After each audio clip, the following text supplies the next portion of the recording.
Hello everyone, আজকেও তোমাদের সাথে একটা get ready with me video share করছি। আজকে ওয়েডনেসডে আর এখন ঘড়িতে সময় বাজে ওই সকাল 10টা মতো। সকাল সকাল স্নান করে রেডি হয়ে নিচ্ছি, কারণ আজকে আমার ছোট জায়ের সাজ। সেখানেই যাচ্ছি এখন, তাই রেডি হয়ে নিচ্ছি।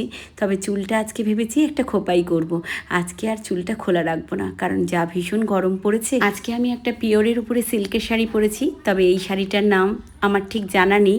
তোমরা যদি কেউ জেনে থাকো তবে অবশ্যই কমেন্টসে জানিও। স্বাদের অনুষ্ঠান তো নর্মালি দুপুরেই হয়, আর সেই জন্যই কিন্তু আমি হালকা পাতলা শাড়িটা বেছেছি, যাতে সারাদিন পরে থাকার জন্য ভীষণ কমফোর্টেবল হয়। দুপুরের অনুষ্ঠান, তাই খুব লাইট মেকআপ, আর সাথে খুবই হালকা আমি গয়না পরে নিয়েছিলাম। হাতে ওই শাখা আর পলাটা পরেছিলাম, আর গলায় একটা চোকার পরেছি। আর নর্মালি যে দুটো হার সবসময় গলায় পরে থাকি সেটাই রয়েছে, আর সাথে পার্লের একটা সীতাহার পরে নিয়েছিলাম। আজকে যে ইয়াররিংটা আমি পরলাম, সেই ইয়াররিংটা আমার কিন্তু ভীষণ পছন্দের। তবে দেখো, আমি নিজেও জানতাম না সীতাহারের ডিজাইনের সাথে ইয়াররিংয়ের ডিজাইনটা কি সুন্দর ম্যাচ করে গেছে।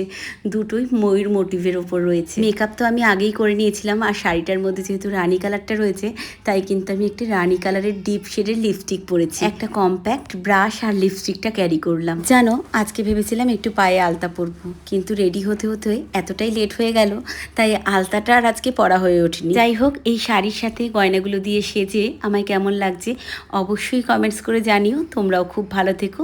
দেখা হচ্ছে আবার পরের ব্লগে।